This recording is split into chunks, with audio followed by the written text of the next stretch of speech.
Nama saya Rizky Sembiring, NPM 2202020042, kelas 212. Di sini saya akan menjabarkan atau menjelaskan hasil dari ujian akhir semester yang diberikan oleh Ibu Maria. Saya akan menjelaskan tugas pertama, yaitu tentang POAC perusahaan, yaitu tentang perayaan ulang tahun perusahaan. Yaitu pertama kita akan membuat planning itu yang dimaksud adalah menetapkan serangkaian tujuan pada perayaan ulang tahun perusahaan yang akan diadakan pada tanggal 15 Februari mendatang. Maka tujuan dari diadakannya event ini adalah untuk mempererat hubungan antara pegawai dengan atasan dan mempererat tali silaturahmi dan menambah kekompakan. Dan juga di sini terdapat mengidentifikasikan hambatan pada event ulang tahun ini. Juga kita harus mempertimbangkan hambatannya, yang dimana hambatannya adalah dalam keuangan dan takut akan bertabrakan dengan adanya acara di luar perusahaan dan tidak dapat menganalisis waktu. Dapat mengembangkan rencana untuk pencapaian tujuan dengan menetapkan serangkaian tujuan dan mengidentifikasi hambatan, maka acara sudah bisa dibuat perinciannya dengan tata acara agar bisa berjalan dengan baik. Organizing. Di dalam organizing yaitu kita dapat melakukan klasifikasi aktivitas kerja. Hal yang pertama untuk mengembangkan tujuan adalah dengan mengklasifikasikan aktivitas kerja dan dapat mengatur waktu pada saat waktu kerja dengan event yang akan dilaksanakan. Dan juga di sini juga kita dapat melakukan koordinasi dengan pihak yang berwenang dalam perusahaan sebelum terlaksananya event, atau langkah yang paling penting adalah melakukan koordinasi dengan pihak yang berwenang. Karena hanya atasan yang dapat menyatakan keputusan. Itu actuating, yaitu perencanaan atau penyiapan barang dan perincian dana, mengevaluasi kinerja yang telah dilakukan, memberikan reward sesuai dengan evaluasi yang telah dilakukan. Yaitu di dalam controlling, biasanya saya melakukannya yaitu dengan mengukur kinerja para pegawai saat menyiapkan event. Membandingkan kinerja para pegawai, jika ada kesalahan segera dievaluasi dan melakukan tindakan kepada pegawai atau karyawan yang melakukan kesalahan. Memantau kinerja karyawan atau pegawai, memastikan seluruh pekerjaan bisa selesai tepat waktu. Cara yang saya lakukan dalam membuat POC di dalam perusahaan, kiranya apa yang saya jelaskan dapat dipahami. Jikapun tidak dipahami, tolong dimaafkan. Terima kasih. Saya akan menjelaskan tugas kedua yang Ibu berikan. Di sini yaitu tentang pengertian pemecahan masalah. Pemecahan masalah adalah suatu tindakan yang dilakukan untuk menyelesaikan suatu permasalahan dengan cara mendefinisikan masalah, menentukan penyebab utama dari suatu permasalahan, mencari sebuah solusi dan alternatif untuk pemecahan masalah, dan mengimplementasikan solusi tersebut sampai masalah benar-benar dapat terselesaikan. Langkah-langkah pemecahan masalah yang tepat akan memberitahu kita tahapan pemecahan masalah apa yang perlu diambil terlebih dahulu. Ketika kita membiarkan sebuah permasalahan berlanjut secara berlarut, ini menandakan bahwa kita tidak memiliki keberanian untuk memecahkan masalah dengan baik dan tepat. Malahan, tindakan seperti ini hanya akan menyusahkan kehidupan kita di masa depan. Di sini saya akan menjelaskan langkah-langkah yang diperlukan dalam proses pemecahan masalah. Yang pertama yaitu definisikan masalah yang ada. Kita perlu berfokus pada apa yang menjadi masalah intinya dan menceritakan segalanya secara rinci. Seringkali kita hanya menganalisa permasalahan sekejap saja, sehingga kita tidak bisa mengetahui penyebab suatu permasalahan dengan benar.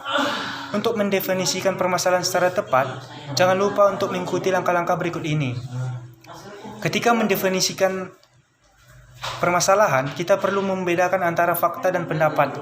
Logikanya, kita tidak akan mendapat penyebab permasalahan yang valid jika kita tidak bisa membedakan keduanya. Dalam hal ini, kita juga perlu menyatakan atau mengungkapkan permasalahan yang terjadi secara spesifik. Coba identifikasi standar, norma-norma, atau nilai-nilai apa saja yang telah dilanggar dari permasalahan ini. Kita perlu menentukan di mana titik permasalahan yang ada dan mulai merancang proses pemecahan masalah. Pastikan untuk tidak menyelesaikan sebuah permasalahan tanpa data-data yang valid. Kedua yaitu mencari solusi alternatif. Setelah mendefinisikan permasalahan yang ada secara detail, maka sekarang waktunya untuk membuat beberapa pilihan yang bisa kita pilih untuk mencari solusi alternatif yang efektif. Oleh karena itu, kita perlu menunda pemilihan solusi alternatif sampai kita benar-benar sudah mendapatkan solusi yang cocok dan yang diinginkan oleh semua pihak yang terlibat. Jadi kita perlu menunggu sampai proses evaluasi terakhir, baru bisa menentukan solusi alternatif mana yang akan kita gunakan. Oh iya, jangan lupa gunakan langkah-langkah di bawah ini ya. Pastikan untuk tidak terburu-buru dalam menentukan suatu solusi alternatif. Sertakan semua individu yang terlibat dalam menentukan solusi alternatif yang terbaik. Tentukan solusi alternatif yang sejalan dengan tujuan organisasi atau perusahaan. Tentukan solusi alternatif untuk jangka pendek dan jangka panjang. Pertimbangkan ide-ide yang disampaikan oleh orang lain. Ingat, semua orang berhak memberikan pendapat mereka terhadap solusi alternatif. Selanjutnya, pilih solusi alternatif yang paling tepat untuk menyelesaikan masalah tersebut. 3. Evaluasi dan pilih solusi alternatif yang ada. Langkah ketiga yang bisa kita lakukan adalah mengevaluasi setiap pilihan solusi alternatif yang ada. Lalu memilihnya secara bijak dengan mempertimbangkan segala kebaikan dan keburukan yang akan dihasilkan di masa depan. Dalam mengevaluasi pilihan solusi alternatif, kita juga perlu melakukan secara hati-hati. Maksudnya, jangan sampai kita mempertimbangkan secara bias, sehingga solusi alternatif yang dihasilkan bisa saja sebenarnya tidak cocok dengan permasalahan yang ada. Jangan lupa untuk memilih solusi alternatif yang benar-benar sesuai dengan visi dan misi perusahaan kita ya. Rekan-rekan Career Advice, berikut ini adalah poin-poin yang bisa kita terapkan. 1. Mengevaluasi solusi alternatif yang relatif terhadap standar target yang ada. 2. Kita juga perlu mengevaluasi semua solusi alternatif yang ada tanpa rasa bias. 3. Kita perlu mengevaluasi solusi alternatif yang mungkin terbukti berhasil. Di sini cara yang keempat yaitu coba untuk terapkan dan tindak lanjuti solusinya. Kini saatnya kita menerapkan solusi yang sudah terpilih untuk memecahkan permasalahan yang ada. Akan tetapi bukan berarti menerapkan solusi telah menandakan bahwa permasalahan dapat selesai begitu saja. Perlu ada tindak lanjut atau follow up yang dilakukan oleh orang-orang yang terlibat agar mereka bisa meninjau bersama apakah permasalahan yang ada sudah benar-benar terselesaikan atau belum. Nah, pastikan rekan pembaca sudah melewati poin-poin di bawah ini ya. Kita perlu merencanakan dan mengimplementasikan solusi alternatif yang telah dipilih dan diuji coba. Kita juga perlu mengumpulkan segala umpan balik dari semua pihak yang mungkin akan terkena dampak dari solusi alternatif tersebut. Kita juga perlu mencari persetujuan atau konsensus dari semua pihak yang terkena dampaknya. Selain itu, jangan lupa untuk menetapkan langkah-langkah dan pemantauan secara berkelanjutan ya. Terakhir, kita perlu terus mengevaluasi hasil jangka panjang berdasarkan solusi akhir yang telah kita pilih secara bersama-sama.